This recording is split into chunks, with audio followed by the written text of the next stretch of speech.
Hi everybody, welcome back again. You all doing really good. Got 3 minutes basically until class time, so for now, just get comfortable and I'll be ready to get you guys started in a moment. Actually, I need to move this one thing. Hold on.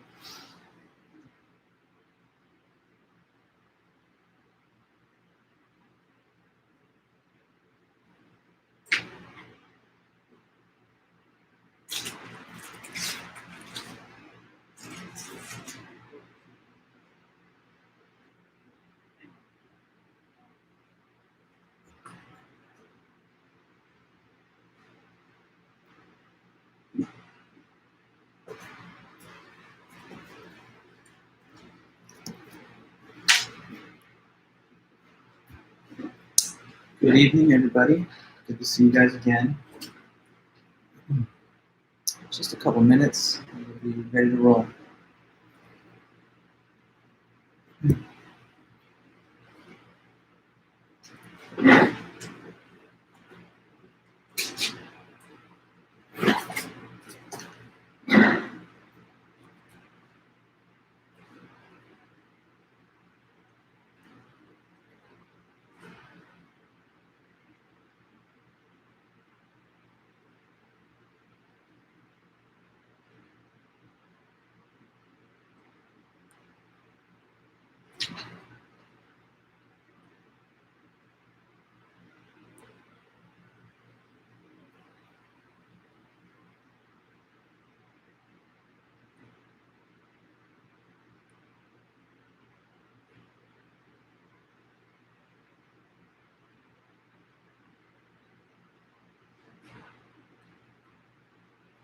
Hey everybody, Cameron, Gary, Gabe, Ronald. I'm doing well.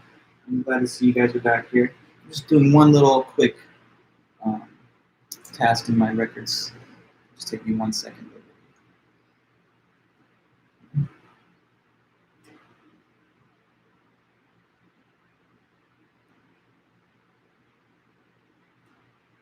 Okay, just a few more seconds. Thanks, everyone.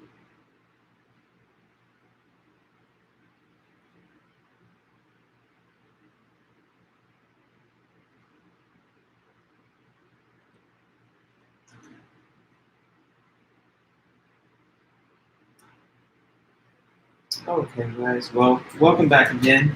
Thank you so much for being here. And today we just have another key meeting where we're.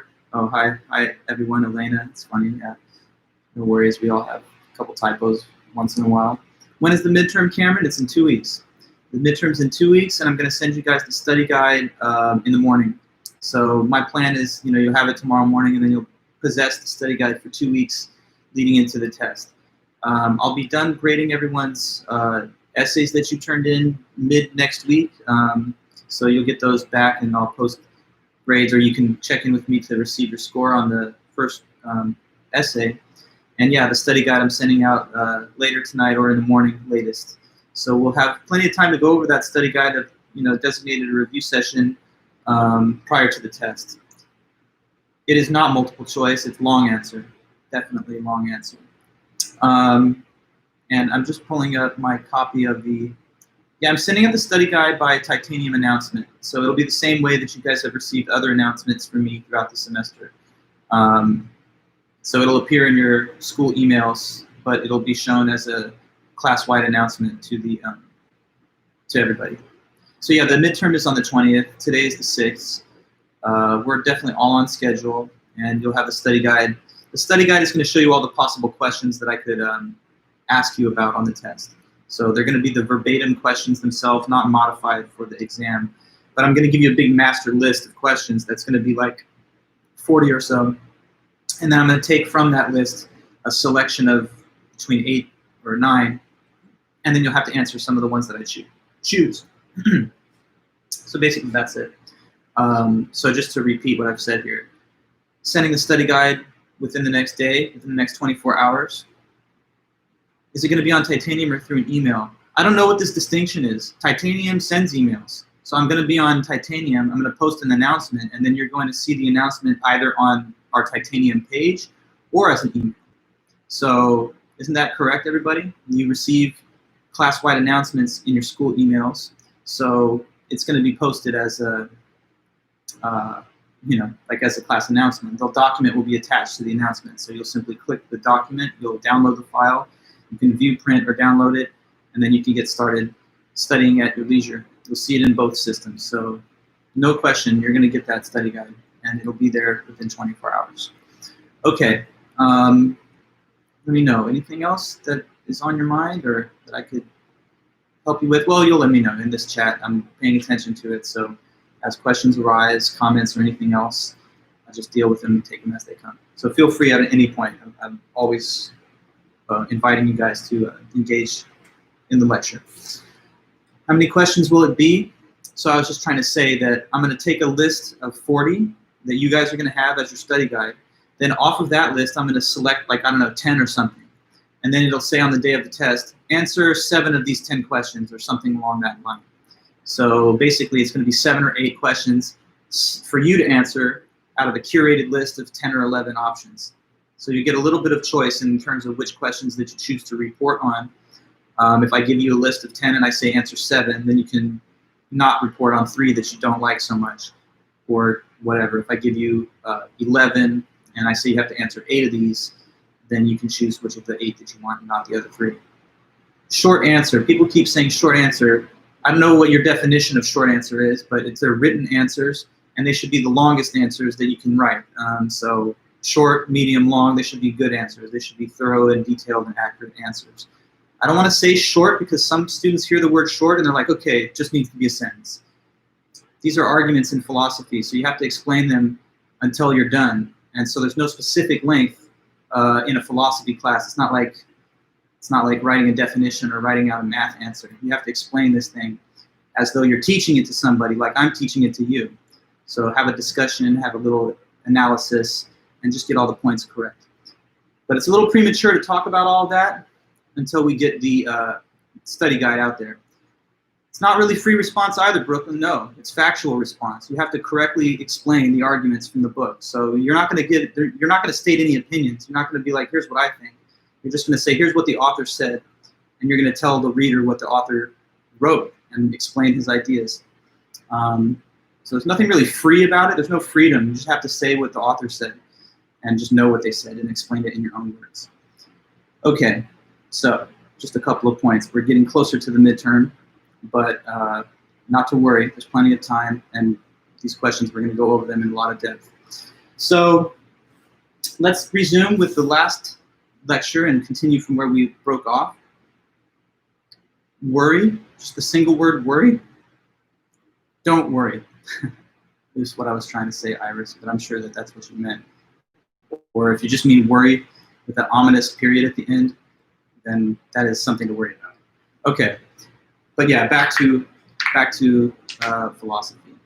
So I was trying to give you guys the whole presentation of Peter Singer's argument in this paper called Rich and Poor.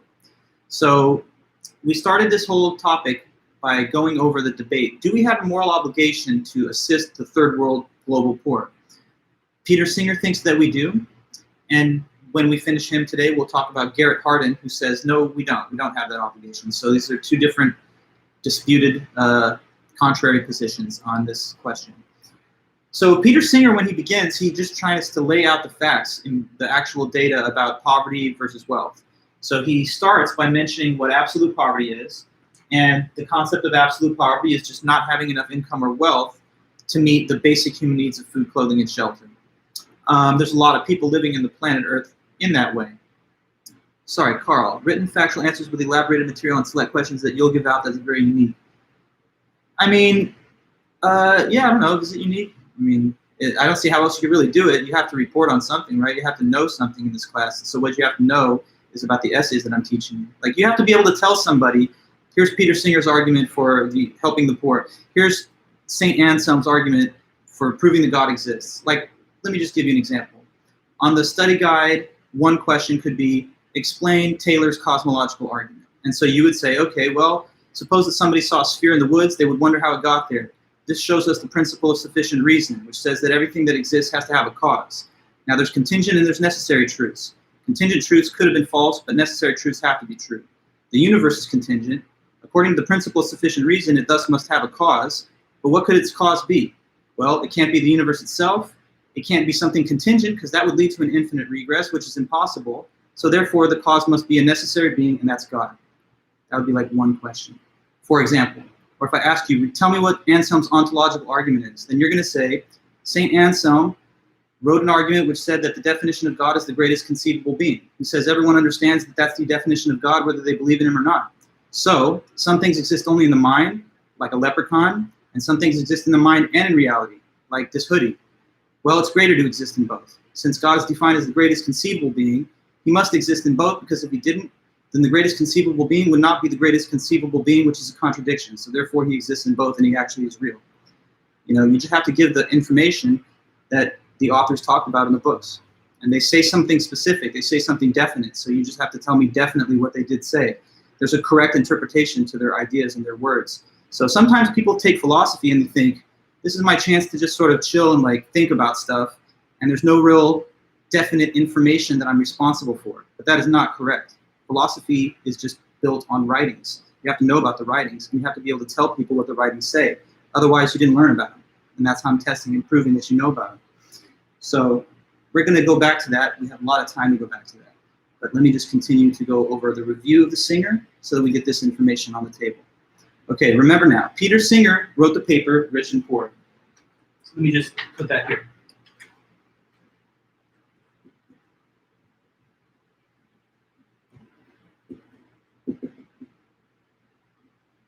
So there's a couple loose ends to still tie up in his paper, Rich and Poor from 1993. Okay, so I'm just reviewing, and then when we get to something new that we haven't talked about, I'll go from there. So yeah, Peter Singer said that there's absolute poverty, which is a fact. There's a lot of people, over 1 billion in the world, who live without adequate income or wealth to meet the basic human needs of food, clothing, and shelter. Sorry, one more question. I'm not going to let this go. Hi, Ricardo. The exam is on all the lectures we've had up to the point of the test. Yes, so it's going to be everything up until the trolley problem, which is the essay that is after the essay that we're going to try and get into today. So this is Peter Singer. It's everything up through Peter Singer, and then there's 2 more people, Garrett Hardin and Judith Thompson. So once we finish this guy, there's 2 more items, and then we are done with the lecture part, and then we start reviewing for the test. You say all the lectures, it's all the readings / lectures, because the lectures are just based on the readings of the book. Okay. Absolute poverty, not having enough income or wealth to meet basic human needs of food, clothing, and shelter. 1 billion people plus living that way. On the other hand, there's absolute affluence. So that is just defined as having more than enough income and wealth to meet the same basic human needs, food, clothing, and shelter.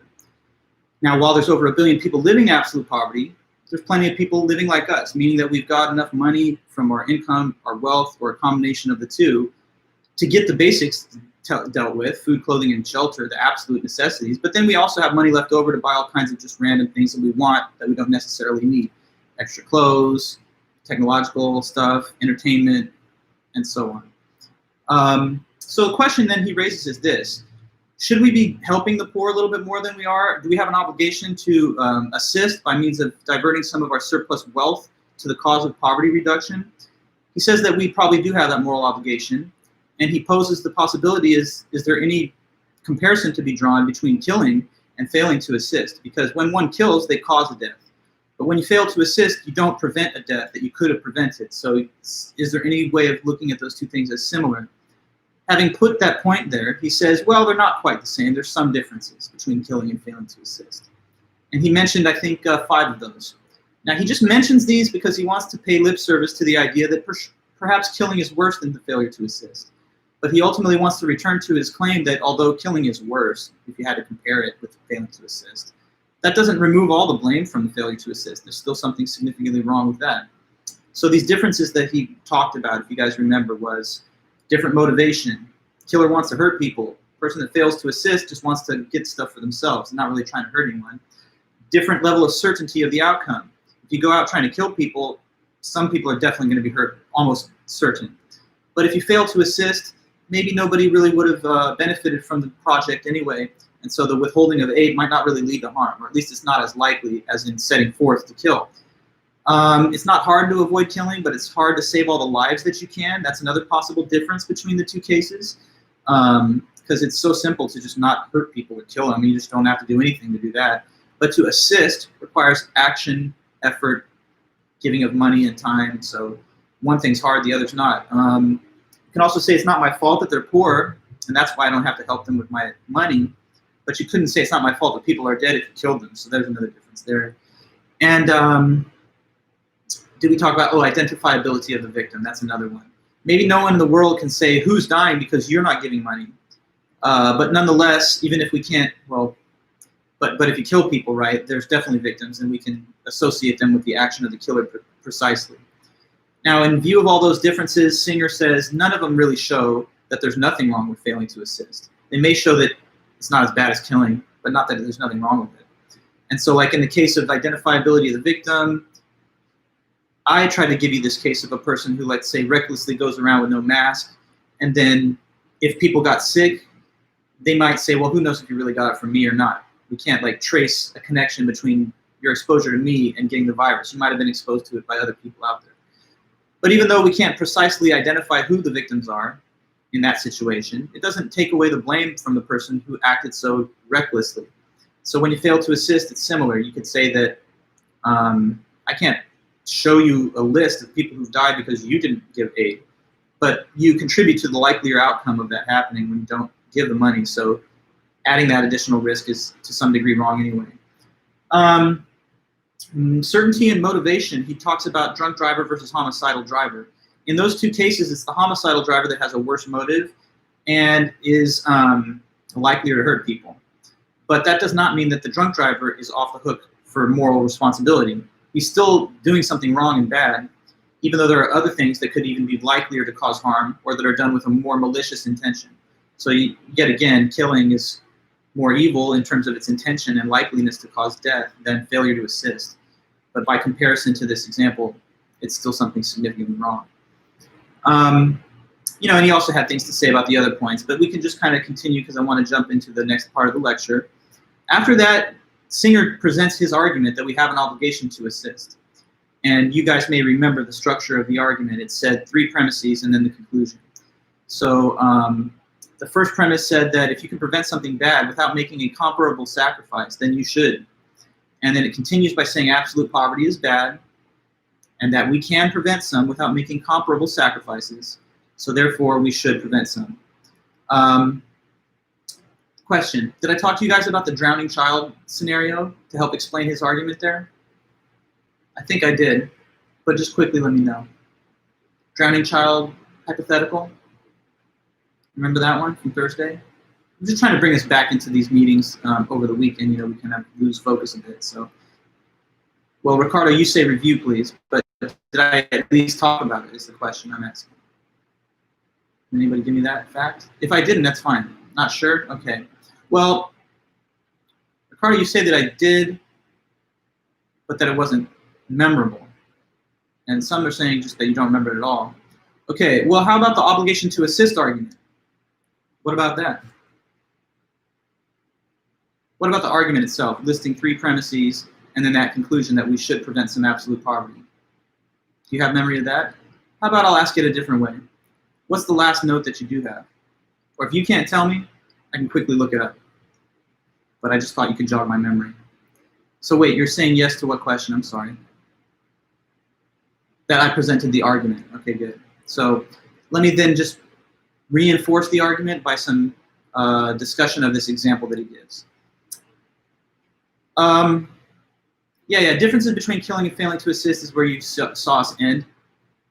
And I just tried to tell you about how he goes back over those differences and nonetheless claims that there's something significantly wrong with the failure to assist anyway. After that, there is this argument that's given, the obligation to assist argument. So we're still looking at Peter Singer. This is him, and that's his title of the paper. When he finally arrives at this point in the essay, he states this full argument. So this is the obligation to assist argument.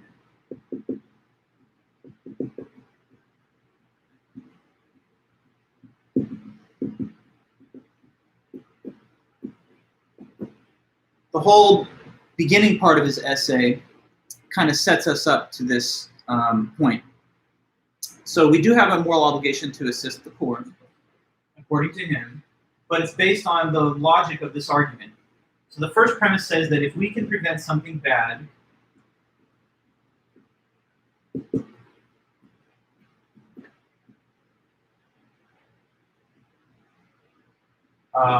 without making a comparable sacrifice, then we should.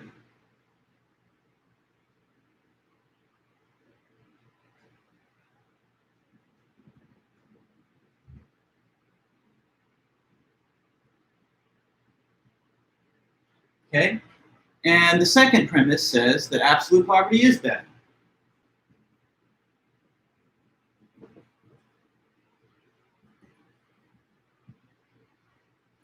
Third premise of the argument says we can prevent some absolute poverty without making a comparable sacrifice.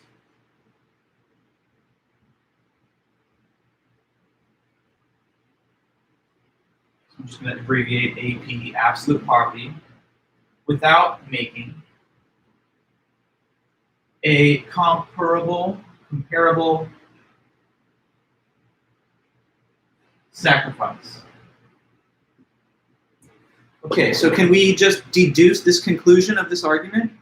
It's not too difficult to, I think, compute. You see, this says if then. It says if what? If we can prevent something bad without making a comparable sacrifice, if that, then in that case we should do it.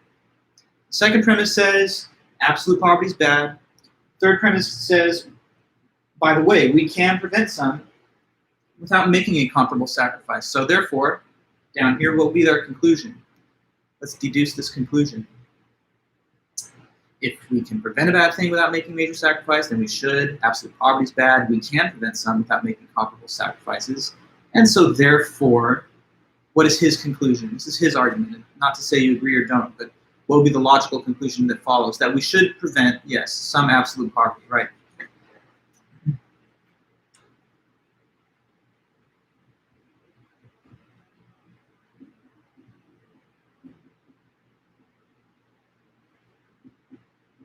Okay. So arguments in logic and philosophy are often written this way, where you have a conclusion and it's backed by these premises. Premises are listed and they're above a horizontal line which separates them from the conclusion below. Premises within an argument are just reasons that are given to support the conclusion claim. So these are like reasons that are supposed to show why this is the case. Why should we prevent some absolute poverty? Okay, well here are the reasons they give. Because when you're able to prevent bad things without making comparable sacrifices, that's when you should do that. And absolute poverty is a bad thing. And you can prevent some without making comparable sacrifices, so that's therefore the conclusion. Now, he defends this argument, and especially premise 1, with reference to a hypothetical scenario. So there's this scenario given in which a drowning child is like you're passing by. So imagine that. You're walking somewhere, just taking a walk. As you pass by a pond, there's like a little child in that pond, and the pond child is drowning. And there's no one else around. It's just you happen to be in a secluded area where this kid was. So he sees you, and he's freaking out because he doesn't want to drown then. And he's crying to you to come and help him, pull him up out of there. Now, let's suppose that all you really have to do to get him out of the water is to lean over for just a moment and just use a slight bit of exertion to pull him out of there. So here's my question to you. If this was real, do you think you would be obligated morally to assist this child and prevent their death? That's it. I'm just asking you that. Do you think you'd be morally obligated to pull them up out of the water and save their life? Yeah, right? Okay. And Peter Singer thinks any morally sensitive, rational person would have to agree with that. But let's plug it into his argument. In that example, what's the bad thing that could be prevented? The bad thing that a person in our situation could prevent is clearly the what event? The death of the child. That's bad, right? Anybody dying is terrible, especially children. So the kid's death you want to prevent, that's a bad thing. Now, what is the sacrifice that you'd have to go through, if any? Like, what do you have to give up to save this child in our scenario? It's not much. It's a minor sacrifice, if anything. But what is it? It's like the effort, the temporary time and effort that it took to just pause reach your hand down and give that little bit of energy to the thing. But that's not that much of a sacrifice, right? So the point is that when you could prevent really bad stuff and it doesn't even require a big sacrifice, then you should. Now, but there's a qualification there. It says comparable sacrifice. So it doesn't mean any sacrifice is to be expected, but just those that are less than the thing you're trying to prevent. So like, according to the argument, in what situation would you not be obligated to save the life of this young child? You'd be obligated, but not if it required you to sacrifice what? At what point would the sacrifice no longer be necessary, or if it would kill you? Right, exactly, Andrea, because in that case, what you give up to prevent this action is the same as the thing that you're trying to prevent, and therefore the sacrifice cancels out the value of the thing prevented. You understand? So if I see the little child and all I got to do is pull my hand down there and grab him up out of the water, then that's a minor sacrifice. But if I come close to him and I see that he's circled by shark fins and there's like little lasers all around and people, snipers that are aiming at him, then as much as I want to save his life, I'm not morally obligated to, because I would have to lose my own life perhaps in the process. So it's a good thing to prevent bad things, but not if the sacrifice that you have to give is equivalent to the thing. Then that would make no difference, and that would, make no improvement overall. If I see someone's arm is underneath a heavy object and I can like put a metal rod in there so they can get their arm out, that's great. But it would make no sense to be like, hey, you pull your arm out and I'll slide mine in there so you can get out, just go. Because in that case, now my arm is trapped, and so there's really been no improvement overall in how many people have suffered or what's been lost. So now if you got close to the pond, and if I vary the situation a little, like he's a little bit further into the water, not so far that you couldn't just walk over and get waist deep, but let's imagine you're wearing some of your nicest outfit, like this is like a full suit or dress, whatever, very formal attire, a very pricey $1,000 fit. Would you say you're still obligated to assist this child? Well, I know that you don't want to lose those nice clothes and everything, but I would hope you can agree that still it's an obligation, because the child's life is way more important than the value of the clothes. Once we make the clothes the sacrifice, that's a little bit worse to you because it costs more than just a moment of time, but it's still a sacrifice that does not compare to the value of the thing that you're saving. So it would still be expected. Now, coming back to the larger picture here that Singer is giving to us, he says this: there's absolute poverty out there in the world. And we, in the first world, we've got additional wealth. So if we really, really wanted to, we could take some of the extra money that we spend on ourselves, or just spend on luxuries or something, and divert some of it to the cause of poverty reduction and global hunger. And if we did that, we would make a difference to the cause of poverty, and we would not be sacrificing so much that we become poor or anything like that. It would not undermine our own well-being in any significant way. What would we have to give up? What would be these so-called sacrifices? Well, he talks a little about that. So I'm just pulling up a page from the book. He says,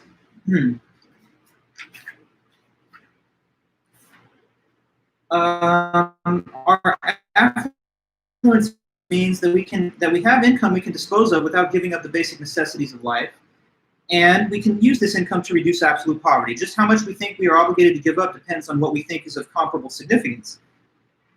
But a sophisticated stereo system, stylish clothes, expensive dinners, overseas holidays, second car, larger house, private school, none of these is likely to be of comparable significance to the reduction of absolute poverty. So, he rests his case with that claim that withholding on aid is failing to make a minor sacrifice that could actually prevent death and save lives. And if that's a good thing generally, to be obligated to assist when you can easily do so at low cost to yourself, then he wonders why we don't take this kind of argument more seriously as applied to the cause of the global poor. Now, Peter Singer wants to consider objections to his argument too. He doesn't want to just sort of like end the discussion at this point having given the argument, because he wants to be so thorough that he anticipates and considers the objections that others may make to the argument. And that's a common tactic in philosophy and in any field where people have to deal with competing arguments. If you are a lawyer, a good lawyer would consider the arguments that the opposing counsel would give, so that in court they're ready to provide a rational reply to that argument. So Singer gives this argument. This is his argument. He believes this argument. But he's next going to try and demonstrate what the objections are to it. And once you see the objections to this argument, maybe you'll find the objections more compelling than the argument itself. But either way, we need to learn what they are. As always in philosophy, there's going to be objections. So let's talk about the objections to this here argument.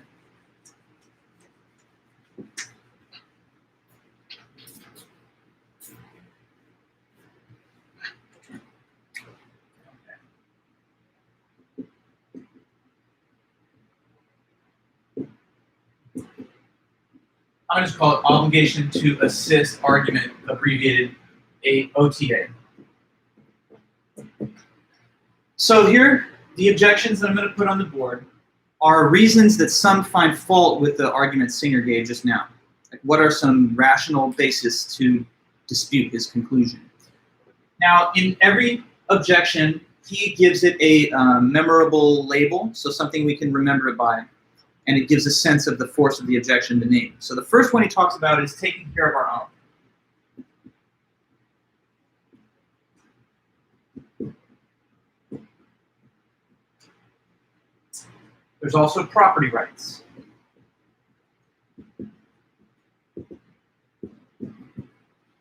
Then there is leaving it to the government.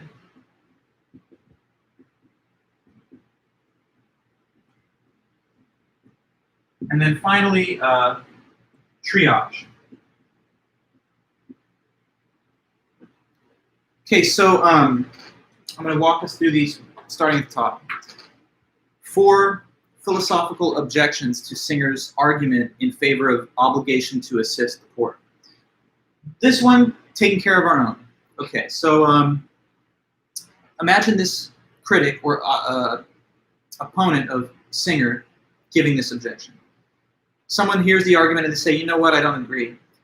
The problem with the argument of Singer is that I don't have an obligation to assist the international poor in the third world. I don't have an obligation to take care of all those distant, far-flung global poor.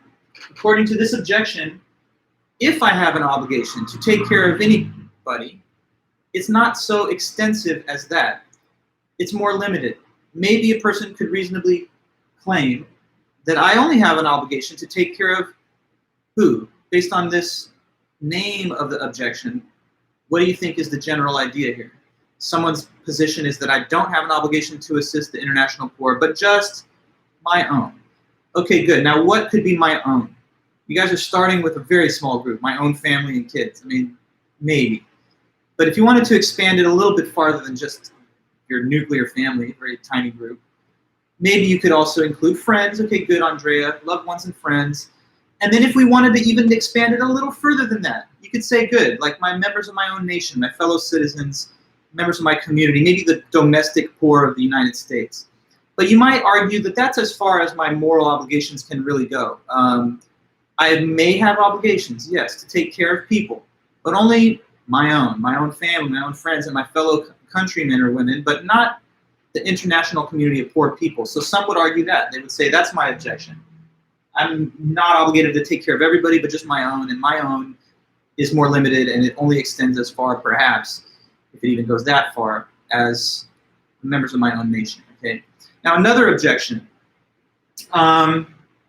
is property rights objection. The property rights objection says this: don't tell me I have an obligation to assist the poor, because that's telling me that I have an obligation to give over some of my income or wealth to provide for their needs. Now, you could criticize that by saying, I don't have any obligation to give any of my wealth to the cause of the poor, because my wealth and my income is my property. And because it's my property, I have property rights over it. Since I've got property rights, what am I allowed to do or not do with my property? Like my income and wealth, which is my property, it affords me the liberty to do what with it? Or not do what with it? What do you think your property rights allow you to do with your money in your bank account? Just throwing it out there. Give me something in the chat. What do you believe would be, yeah, so anything. I mean, within the law, obviously. I mean, if you pay for a hitman or something, that's not okay. But within the law, you're entitled to do as you wish with with the money that you've accumulated. If I really wanted to, could I withdraw like $10,000 from my account right now and buy a Rolex watch with it instead of giving anything to the poor? I have the right to do that. Why? Because the money in the bank account is my property.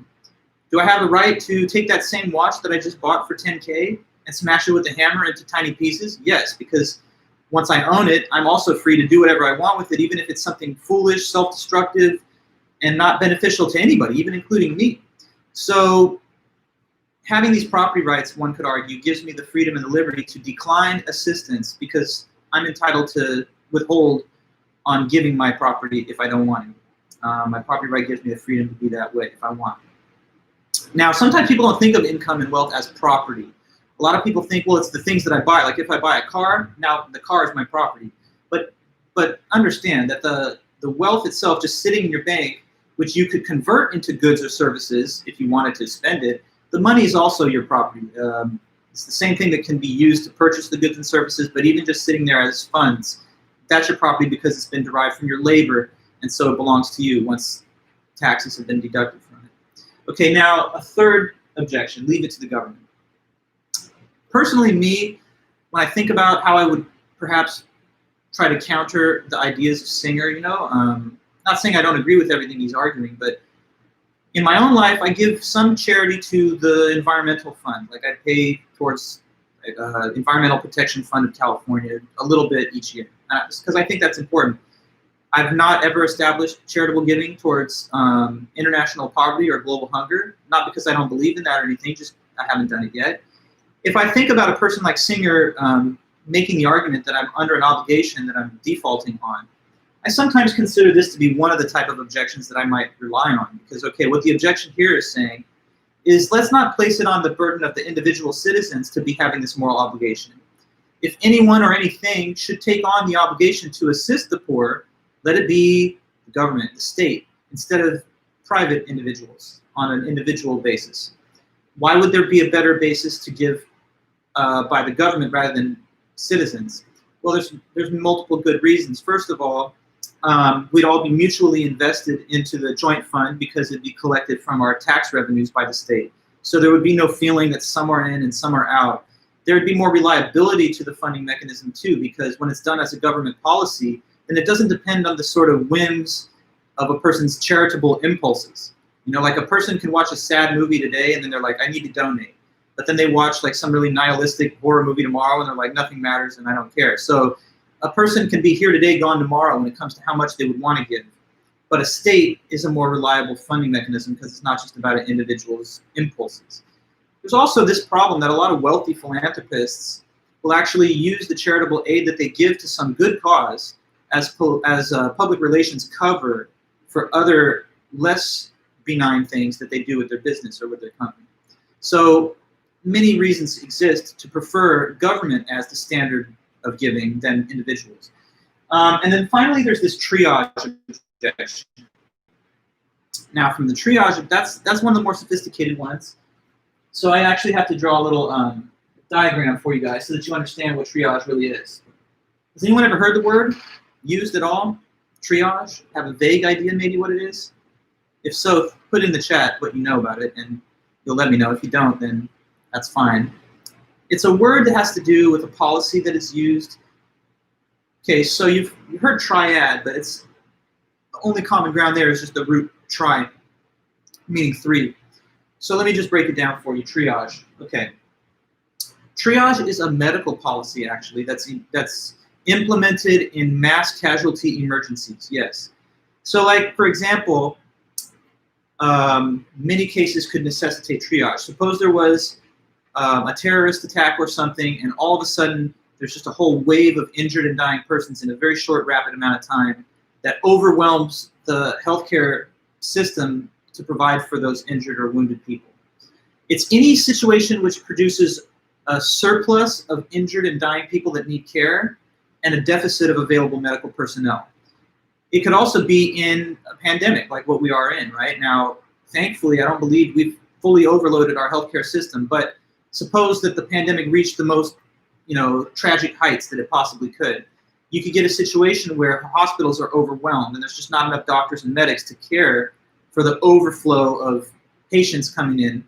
Okay, it can also be in the battlefield of war. Enemy attacks a group of soldiers, and you have a shortage of medics to operate and work on a surplus of injured persons, or a natural disaster. A hurricane, earthquake, tsunami wave comes through, causing mass devastation and a lot of injured persons, but not enough doctors. Okay, so when that happens, tough-minded utilitarian decisions about how to ration care to maximize the life-saving impact of that limited and precious scarce medical resources, those kind of decisions then have to be made. So triage involves the root tri, meaning three. And that's actually intended because in triage, the triage technician will divide the injured population into three groups, depending on the level of seriousness of their injuries or illness. So let me give you this little triage graph with three tangent lines.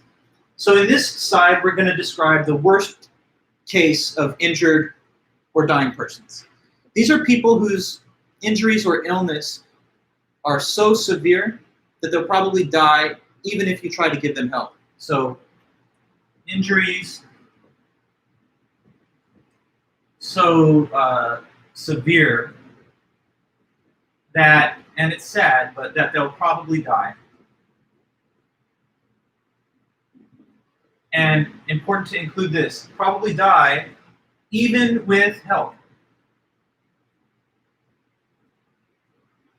So hopefully you can see that. I mean, I'm just using the space on the board as I can, but that's the most injured group.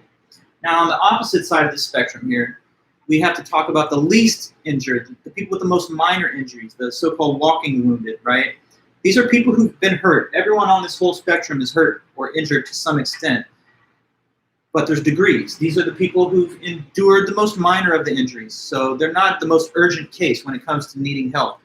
So these are people whose injuries are so minor that they'll probably what? How do you think that statement ends? Injuries so minor that what?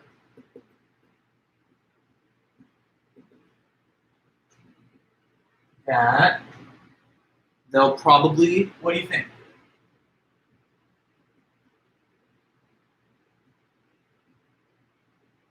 They'll probably say one way, a couple of you guys, Red Panda, that they can be ignored. More or less, yes, but I wanted to describe the level of injury, and Andrea, you said they'll recover on their own. Yeah, that they'll live. These are people who will probably live even without help. Exactly, Gabe. So injuries so minor that they'll probably survive, they'll probably live even without immediate attention. So, I mean, like, would it be great? Would it be ideal for them to get care immediately? Sure, but in a situation where there's an urgent need to save lives and there's just not enough doctors and there's too many people hurt, they might not be the first priority, but we'll talk about that in a minute. Here's the all-important middle group. This middle group is the group that have injuries that are neither so grave that they're a lost cause, nor so light that they're not necessarily needing immediate care. These are people whose injuries are in that little middle group. And what do you think that means? Their injuries are such that they will probably what? We need to create some room inevitably now, so I'm just going to erase this maybe to draw later so that I can put this information below. But these are injuries such that what?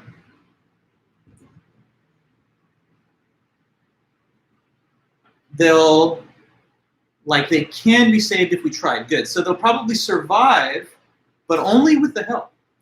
And on the other hand, they'll probably die without the help. Okay, so these are injuries such that they'll probably survive with help,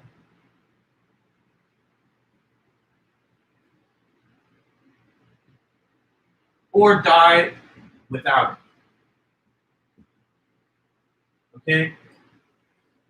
Now, imagine yourself with this very difficult job, triage technician. I mean, a triage technician shows up to the site of like a mass casualty emergency and has to label people into various categories, flag them according to the level of seriousness of their injury. That'd be a really tough job. I mean, imagine, you show up at the Boston Marathon bombing, you got people blown apart, some people are just bleeding out, dying right there, and you have to make a quick, very tough decision, like, is this person who's screaming for help and wants to live, just a lost cause that we're not going to be able to realistically save? Is this other person over here to his right a little less severely injured, so that that's one of the people we should flag as requiring immediate care, and they're easier, more savable than the other person is? Right. So the triage technician is doing this with the intention of trying to maximize the life-saving potential of the scarce, precious medical resources. So here, a couple questions that I'm sure you can understand. So first wave of first responders and medics arrive at this emergency. Shall they focus on this group first? Shall they devote all their time and energy towards this group initially with that first wave of that key medical attention? Should we go to the most injured group and focus all our efforts on them immediately?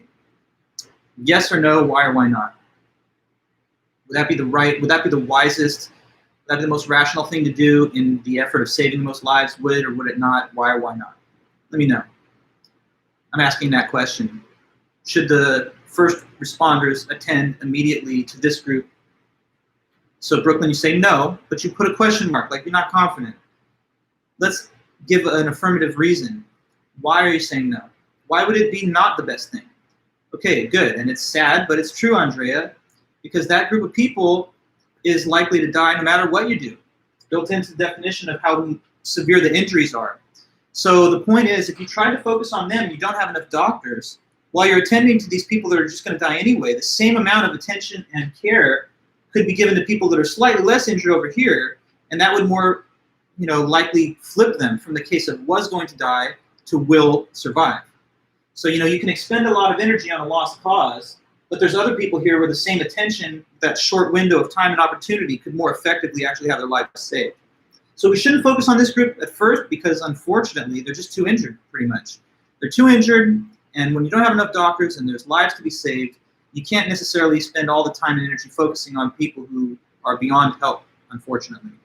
Now, let's talk about this group. This is even easier to understand. The third group over here with well, not tiny, but most minor light injuries by comparison overall. Should the first wave of arriving physicians, medics, doctors, should they focus all their attention on that group? Yes or no, and why or why not? Okay, good. Again, no. But why not? Just tell me, because they'll live. They're injured, but they're gonna live, and they don't have grave injuries that they're going to succumb to. So they can delay or defer care until later after other more urgent cases have been dealt with. Imagine you've got people over here dying like, hey, I'm gonna die if I don't get help. And these guys are just like, I would like to have help, but it's not really like I'm dying from it. If you had not enough doctors, it would definitely be squandering their life-saving effectiveness by getting them to focus on a group that's not in great danger of death. So the first wave of all of the arriving medical attention should really be exclusively focused, for the most part, on this middle group, the people with injuries that are on that bubble. Not so bad that nothing can be done, not so light that there's nothing that really needs to be done immediately, but instead the critical group where intervention by medical assistance quickly will make all the difference to whether they're either going to die or not. These are people who are going to die in any case, and those are people that are going to live in any case. But these are people who might live or die, and it just depends what we do with the short time that we have to act. Doesn't age and gender also play a role? I don't know what you mean, Ronald. You can have an older person with a minor injury, you can have a younger person with a more severe injury. But in general, if it was the same exact injury and two people of different ages, then I guess it's likelier that the older person statistically would be likelier to succumb to the injury. But unless we know more information about the given case, we couldn't say without qualification that it's always better to go for the older rather than the younger. Because again, as I just said, in a situation that's easy to imagine and even real, there could be older people hurt more gravely than young people, or vice versa. Okay, so yeah, how does this function as an objection to Singer's argument? We got to connect these dots now, okay? Because it took me a while to just explain what triage is overall as a policy. To object to Singer along these lines, someone is saying this. When Singer tells us that we should that we're even obligated to assist the global poor, that's not telling us to help out people that are kind of poor. It's telling us to help the people in the world and give money and aid to the people that are in the worst case condition of poverty, literally about to starve to death from famine. if that's the case, then you could argue that violates the logic of triage, because it's sort of like saying attend to the needs of the people in the worst case condition that are really not capable of being saved anyway. You could argue that this international aid given to the third world by the first world is simply putting a Band-Aid on the problem, that it's not really addressing the root causes of hunger. You know, if you give a homeless, hungry person some food, they'll be able to eat, but you haven't made them a person that no longer needs continuing assistance throughout their life. So some might argue that you may be actually feeding the problem of global hunger and poverty by supporting the overgrowth of the third world poor population through the provision of the international aid, which could, in fact, according to some, make the problem bigger in a future generation when the cohort of poor has grown too large and becomes unsustainable to support. Then if you withdraw aid at that time, you're withdrawing it from a larger number of people with even more cataclysmic dying off expected than if no support had been given initially. So basically, yeah, triage as an objection says you're never supposed to really help the people in the worst case in a triage scenario. So why should it be that in the global community, we would try and focus our attention on the people that are in the worst cause of poverty? Now, helping the people with the worst injuries in triage, of course, is going to feel somewhat good and moral because these people need help and they're dying. And so you're coming and trying to do that. But if it's futile and if it doesn't really change the problem that much, then maybe it's a wasted effort. And in the view of the critic, that's kind of what it is. So don't help the poorest of the poor. People in the first world, like us, don't need the help. Maybe if anybody needs help, it would be developing nations making a transition to a higher living standard. But those are not the kind of people mentioned by the argument, which is absolute poverty, poorest of the poor. Okay, now last thing to say about Singer's article. I guess it's taken us a while to just finish some of his ideas, and that's fine. The last thing to say is, how does he come back and reply to some of these objections here? Because keep in mind, Singer's the one that says we should be helping the poor, and we have that obligation to do it. So he's only stated these objections so that we get a sense of what his opponents have to say against him. But he wants to get in the last word. So at the end of his article, he does have a few things to say about the different objections that we've put on the board. I want to write the name of the other one again since I had to erase it, but that was taking care of our own.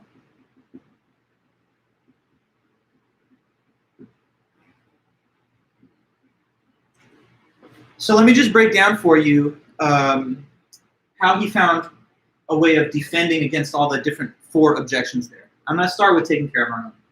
So you already heard the objection. It's the objection that I don't have an obligation to take care of everybody in the world that's poor, just maybe my own, my friends, my family, maybe my fellow citizens, but not anything greater than that. Now, in reply to that objection, here's Peter Singer speaking. Singer says, but hold on. How much you should care for people should depend on what their needs are, not how close they are towards you geographically. If you're walking, down the street tomorrow, and you see like a little boy or girl, sitting somewhere in the street, looking like a skeleton, looking like they're literally going to die of starvation, bugs flying around them and gnats and flies, I think you'd not be able to just keep walking and be like, wow, that kid looks like they're half dead and starving. That's crazy. I think that at a minimum, you'd probably get on the phone and be like, someone needs to come with a paramedic to get this kid to the ICU and put them on some kind of nutritional inputs and bring him back to baseline health. Stabilize this kid, right? Now, that's what would happen if it was in your own face, in your own community, right? But Singer says, what's the difference knowing that there's children like that that are just out there in the world? Sure, you're not going to pass by them on the street when you walk around, but what's the difference? If they're out there, then you should be responsive to the needs that people have, not how close they are or far away from you. There's a saying that says out of sight, out of mind, but that's just a psychological truism. Like, just because something's out of sight and that means it's out of your mind, you're not thinking about it, doesn't mean that it literally does not exist. So he asks, how can we shut our eyes or close ourselves to the idea of helping poor people just because they're not our own or they're not citizens in our own country? They're human beings with needs, so the same needs that we respond to in the in-person situation should be the same way we feel, whether it's close or far. Here's another thing he says to reply to that. How can you prioritize the needs of your own over the needs of the global poor that are dying of starvation? Because living in the first world, Americans and everything, wealthy industrialized nation like this, our family, our friends, our fellow citizens are more or less doing pretty well, especially by comparison to the global poor. They're doing fantastically well. So he says, how can you say I'm going to only take care of my own when your own don't really need taken care of? That's prioritizing less pressing needs over life and death needs. And so he thinks that's getting the priorities wrong also. And then the last thing he says about it is this. When a person says, I want to just take care of my own, he says that's kind of sounding a little bit bad because it dangerously verges on like a racial way of talking that sometimes people have. Sometimes people say, I just care about my own, but they don't mean like nationality or friends or family. They mean like my own race, people who look like me. And, you know, normally I think most agree that that's prejudicial, biased, even bigoted, right? To say, I just care about people that look like me, they're white or, you know, whatever the case is. But he says, how is it any different to say I only care about members of my own race as opposed to members of my own country that are geographically close to me? They're both kind of arbitrary. It's not like once you cross through a border, the world changes and there's a whole different set of humanity. Like there's no longer any connection between the two sides. So he says if it's bad and to be condemned for people to express favoritism towards members of their race, then how could this nationalist attitude be more justified? Okay, so that's his reply to this point. Next up, property rights. So just to restate the objection again, it's the idea that I'm not obligated to assist the poor because that's standing in the way of my property rights, and my property rights concerning my wealth and income allow me to do or not do whatever I want or don't want with my money, including not giving it to the poor. In reply to that, Singer has, I think, a pretty decent objection or response to the objection. He says, well, the question is not just do you have a right to not give money. The question is whether you should or shouldn't do that, morally speaking. And there's lots of things that you have the right to do that would not be the best wise decision or the right decision for you. Let me ask you this question. Do you have the right to drop out of school today? Do you have a right to do that? Do you have the liberty to say I'm ending my college education? Of course you do. Yes, you're an adult and you're doing this because you want to do it. And so you have the right to drop out of school, but does that mean that you should? Am I standing here and saying, yeah, go ahead and just drop out? No, I'm not. I believe you should have the liberty to make such a decision, but it's not a good decision for you considering what you want in life and what you want to achieve and what you want to learn. So just having the right to do something doesn't take us all the way to that's good and by the way you should do it. You know, I have a right to, I don't know, walk around down the street in a chicken suit, you know, but that's probably not a good idea. It would be kind of pointless. So more needs to be said than just you have a right to withhold on the aid that you could give. He concedes the point. He's like, sure, you have the legal right, but we're asking a moral question. Is it right or is it good for you to act in the way that your right allows you to do? You know? So there's that. Also, he says this about the property rights objection. He says, who's making this objection? Is it a Christian? Because he knows that he's writing this paper and it's being read by a Western audience. And so just looking at statistics, the odds are that the person reading it, just breaking down demographics, is going to more likely than not be some type of Christian. But he says, if you really are a Christian and you say that you follow the ideals expressed by Jesus in the Bible, then how can you really take that harsh stance towards the poor? Like, hey, they don't have my money's mine, they need to get theirs, and I'm just going to take care of myself. In the Bible, it doesn't say that. It doesn't say the poor are losers, they should have worked harder, so just ignore them and focus on your family. The Bible says the opposite. I mean, if you really look at the scriptures, it says it's harder for a rich man to enter the kingdom of heaven than for a camel to pass through the eye of a needle. You should be your brother's keeper. The meek shall inherit the earth. Jesus, shortly before he was crucified, went to where the money changers were, and he turned over all the tables in the temple. He was so mad at people, hoarding wealth. So if you really wanted to live through the example of Jesus as expressed in the Bible, then you would take a much greater concern with the poor and the least fortunate among us. So, he has those points of critique here. He says, property rights, fair enough, you do have them. But the question is, should you act in a way that withholds on aid, even though you have the right to do that? And the second thing is, just having rights, I mean, that doesn't say you're living a good moral lifestyle. If you really follow the Bible, then you at least care a bit about the poor. Okay, and then so next, leaving it to the government, I told you guys that I always thought that was a pretty fair and reasonable objection to his argument. And it is, but he also has his response. His response is, sure, the government should do it too, but why not both? More is better, so there's no mutual exclusivity here. The government could give more, but private citizens could too, and that would be mutually reinforcing. And so why pit these two things against each other? Private giving versus giving at the level of nations. More is better, so why not advocate for both? It's a pretty simple response that he gives. He also points out that, why would the government want to impose a burden on us through tax to give aid if we weren't already seen to be doing it on our own, So it would probably be even counterproductive to the goal of getting the government to do more by withholding on private aid, because they can monitor our, charitable giving. And then finally, triage, perhaps the biggest and toughest objection for him. Here's what he says. He thinks that the triage objection is really deriving its force from the observation that helping the poorest of the poor might cause the expansion of their population in the world. And if that just grows unchecked, then you might think you're simply causing a bigger problem in the future when inevitably there will be too many poor people, not enough wealth to support them, and then with the withdrawal of aid at that future time would result in a much more cataclysmic dying off than otherwise would have happened with no aid in the beginning. He says, so if the source of this criticism is a fear of overpopulation in the third world, then he thinks there's a more humane way to attend to that problem than hoping for an increase in the death rate, which is what would occur through the withdrawal of aid. Another more humane alternative to decreasing population growth by an increased death rate would be decreased birth rate. And a decreased birth rate is actually achievable partially through the provision of international aid. Like, for example, more widespread access to contraceptives in parts of the third world. When that is facilitated, that results in smaller family sizes. When women are more fully educated and emancipated, then that also, evidence has shown, leads to more careful family planning decisions, which result in fewer children. So, you can argue that international aid is actually one way of getting these nations to transition to a more developed living standard, at which time their birth rates would decline, thus somewhat mitigating any concern about feeding into an overpopulation problem by giving aid. So, better to decrease birth rate than increase death rate.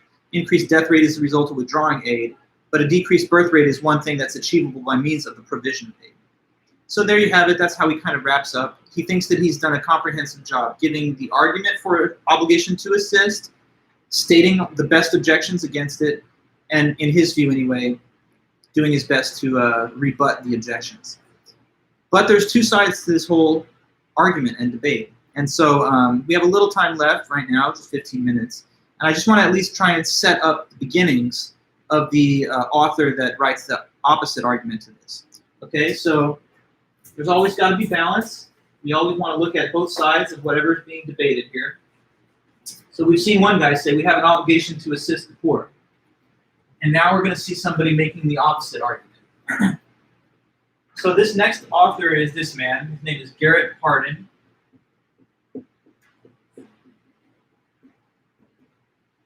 Garrett Hardin, American philosopher who lived from 1915 until 2003.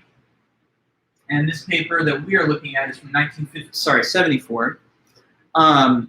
It has a pretty, I think, blunt and almost aggressive title.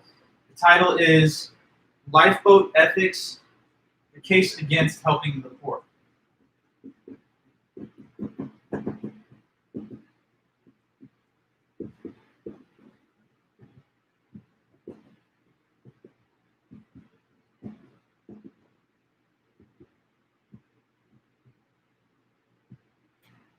Yeah. By the way, as I just was turning and writing that, I was thinking about, and maybe it crossed your mind too, when I was discussing that whole triage concept, I mean, that has direct applicability to the real pandemic situation that we're in. I mean, imagine, which could happen still, that our hospital systems became completely overwhelmed by an influx of sick persons with the illness. Then you actually do have to have a triage unit in a major hospital, which is going to divide people according to the level of severity of their case and ration off care in a way that will meet the needs of most people. So that's kind of already happened. I mean, you sometimes see guidance coming to us which says if you're asymptomatic and you have a minor case, just stay home in quarantine and don't go and get hospitalized, because then you're going to take away precious resources medically from people who might have more severe cases. So this triage idea, it's a real world thing that we're actually living with right now. So teaching this article now, that article that we just finished, it's almost very timely. But okay, Hardin, new guy, Lifeboat Ethics, Case Against Helping the Poor. So he's going to lay out the argument towards the opposite conclusion that we don't have an obligation to assist the global poor. And so sort of just to get into his discussion, he starts by this criticism that he has of a famous popular saying at that time that he wrote this, which was a saying of the environmentalist movement. It's spaceship Earth. There's a kind of metaphor of spaceship Earth that he takes issue with, that he dislikes. So I'm just going to tell you that Hardin dislikes the so-called spaceship Earth metaphor of environmentalists. And I'll tell you why and what the metaphor really is. The quote-unquote spaceship Earth metaphor of environmentalists.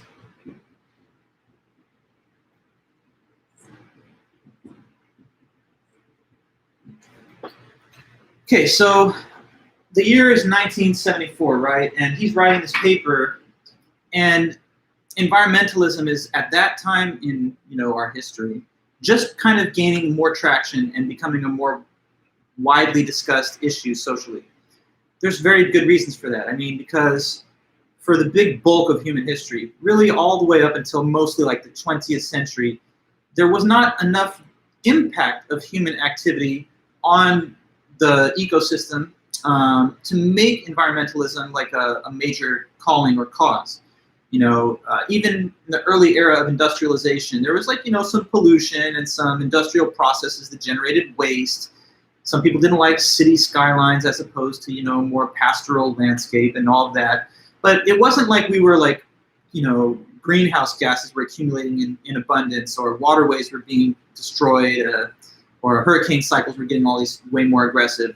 It took a lot of buildup of the global population and the use of these fossil fuels that kind of capture greenhouse gases in the Earth's atmosphere for it to dawn on humanity that we were doing a lot of things that we probably are causing damage to the ecosystem.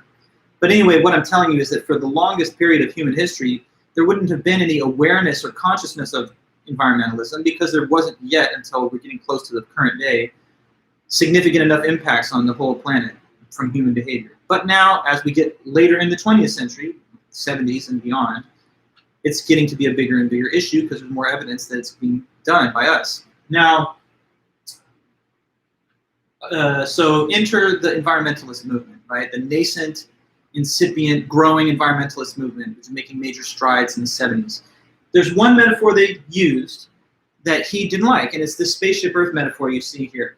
So what's the metaphor? Okay. You basically got to get the vibe of someone saying, this planet is just one home for all of us.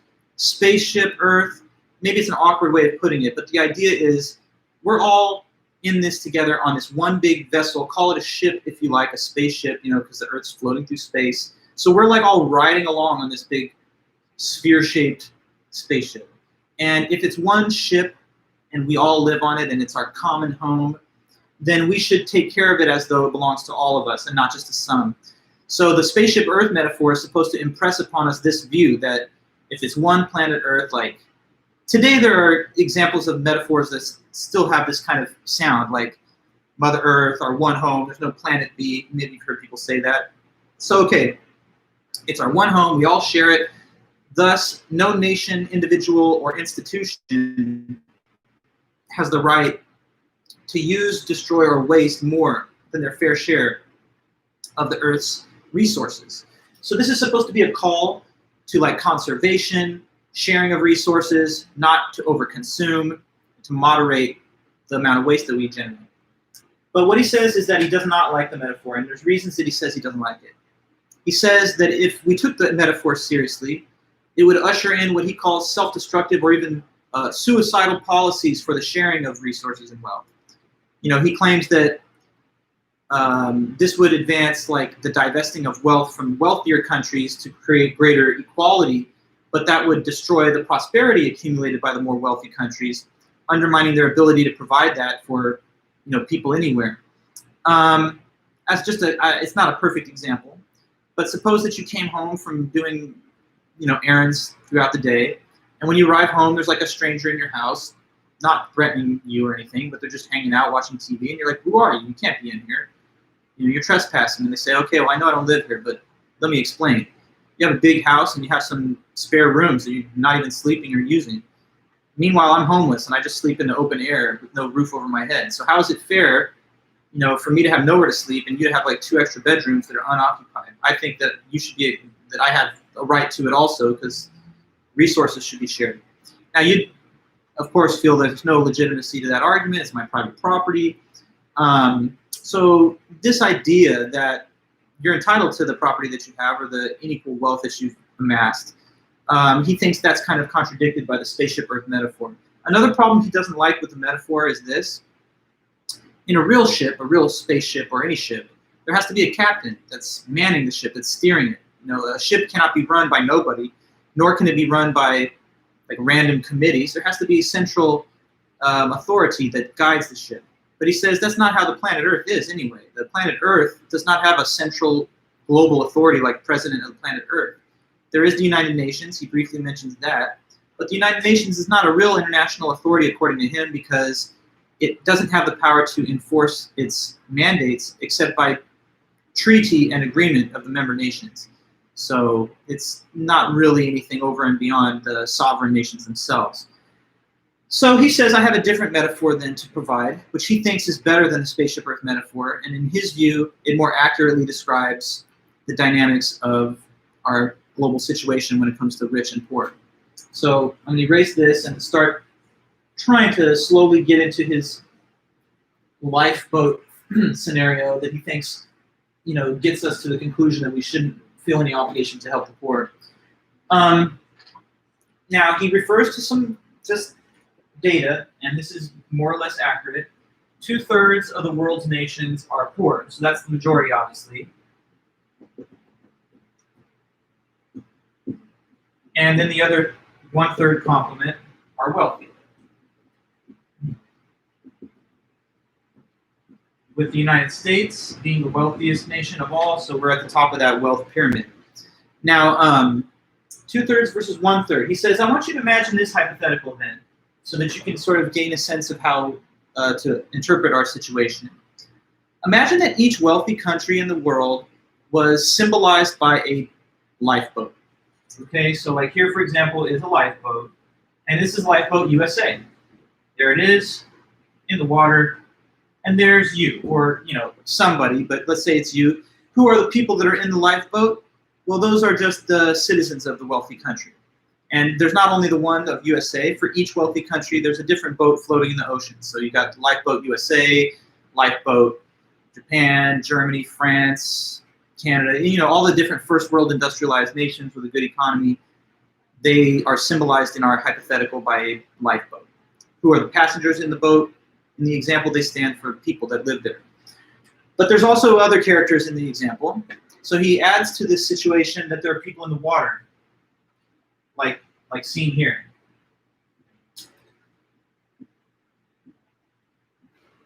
Now these people that are in the water, I'm putting exclamation points nearby to their heads because they're freaking out. Basically, they're in choppy water, it's the ocean, and they can't survive forever, and it's a tough time, trying to just keep your head above water and not drown in there. Now you and me, we're living pretty well in a nice, comfortable, well accommodated lifeboat USA. But we look out into the water and we see all these people struggling to survive that are on the brink of death from the choppy waters. So he gives us some numbers to think about. Suppose that here in the Lifeboat USA, the number of people on it, there's 50, and it has a total capacity for 60. So on board Lifeboat USA is 50 passengers. A little spare room still remains, but there's only 10 available extra positions. Now out here in this water, let's say there's 100 of the poor people out there that are struggling to survive in the water. Now the way he uses these numbers is supposed to create a sort of mirror of the actual facts concerning wealth and poverty. So like 2/3 poor, 1/3 wealthy. Well, 100 is 2/3 of 150. 50 is 1/3 of that same number. So this is supposed to give a sort of rough comparability to the real life facts. So now here's the question, he says. If you want to ask, like, what should we do for the global poor? Think about it through the metaphor of lifeboat. If you're on the lifeboat, what should you feel obligated to do or not do for the sake of all those people in the water that are not on the boat with you? Okay, and he tries to take us through a set of options, which some parts of this argument I felt were a little sloppy in my own mind, but we just have to work with what the writer gives. So ask this question, okay? He's setting himself up to give an easy, clear response. What if you say, I want to bring on everybody? There's 100 of them out there. They're drowning. That's not right. We can't let them drown. We've got a boat. They're in the water. So why can't we just bring 100 of them up here? That'd be best. If we do that, we're saving everyone that wants help. That would be the most righteous and just thing, to save all 100, because 100 people all want help, and we can't choose one or the other. And there's, so let's do that. Now he's going to obviously say that's not right, or that's not a good thing to do. Why do you believe he would make that point? Why shouldn't we take 100? I mean, they're out there. We're on a boat. They'd like to be on it. Why not just take the 100? Why do you think he's going to tell us about why not? It's pretty straightforward. But let me see from you. What would be your guess? Well, you say, Ronald, not fair for the people in the boat already. It's not, well, maybe in some sense, but there's an even more basic reason that he's going for. And there's, Andrea, because it's not got capacity for that number. Okay, so it's got room for maybe 10 more to fully max it out, but putting 100 is going to overload the capacity of the boat. And so basically, if you bring all the 100 on, the boat is no longer sound, and it is going to probably likely sink. And if it sinks, then it can't provide help for anybody, not even a more limited number. Okay, so he's trying to remind us that any vessel, whether it's a boat or even a nation, has limited resources with which to provide for people. And so the analogy here would be that the United States, as wealthy as we are, it would overwhelm our resources to help everybody who actually in the world is hungry or needs help. So we can't do that, according to him. We can't help everybody because although it would be good in theory, it's beyond the means that we have to actually provide. So 100 people on the boat is going to cause it to sink, which is not good for anybody, including the people that wanted to be on it and the ones that were already on it before. So there's some things about the way he talks in his paper, though, that are just, to me, a little bit kind of cold and almost cruel, whether he's got a good or bad argument, some of his rhetoric is, I think, unnecessarily harsh. He has this vibe sometimes where it's like he's trying to almost ridicule and make fun of people who have a more charitable disposition or whatever. And there's no reason to do that. It's not like a bad thing for someone to actually have a big heart or whatever and care for people that are needy. But he says, if you're some kind of big Christian, you want to be your brother's keeper, you think it's complete justice to save all 100, right? So he makes this cynical aside. It's like, so in that case, complete justice is a complete catastrophe. Like that's humor to him. So anyway, leaving that aside, he moves to his next question. Well, what if we don't let 100 on? What's a different option? Maybe just 10. Now, why does that suggest itself? Well, we're running low on time, but with a few seconds left, I'm sure you can judge why he's proposing another option of 10, because there's room for 10. But he doesn't think that's the best option either, actually. And the reason for that is because he says if you bring on 10, it's not like the boat will sink, but it's now full to its absolute, maximum. And that eliminates some of the margin of error and safety margin that a vessel should have. You'd prefer to have a little bit of extra room in any kind of building vessel or whatever in case there's a need for an emergency evacuation or something. So he says there's still a little cost to the safety and integrity of the boat, even when you let 10. He also points out that how are you going to decide on the 100? But I don't know if that's the biggest problem. You can always devise a randomized lottery or something. So his own suggestion ends up being the most harsh of all. Don't let anybody on, and then instead of letting people on, try to make sure that nobody can get on and maintain like a vigilant guard against those that would board without a permission. And that's the harshest position of all, but in his mind, it's the only one that ensures the continued prosperity and so forth of the boat and its current passengers. But there's more to be said about Hardin. So we've gotten some ways through it, and I can probably wrap up what's left over with him in a 15 or 20 minute period at the beginning on Thursday. So anyway, between now and Thursday, like I said, I'm going to give you guys your study guide for the first midterm, and then you should go ahead and read the work of Judith Thompson for the Thursday meeting. We're going to spend 2 days talking about her material, Thursday and then next week on Tuesday. So, finish that one, and that's the last new article before we do have review for the midterm. So we've almost gotten through the first half of the text in our class. Okay, guys, so thanks again. Sorry to hold you for just an extra couple of seconds. But thanks again so much for all of your hard work and attendance. Are we all good then, I guess, to go? Well, thanks again. Yeah, I'll see you guys back in the next couple of days. Until then, take it easy, and I'll see you. Bye.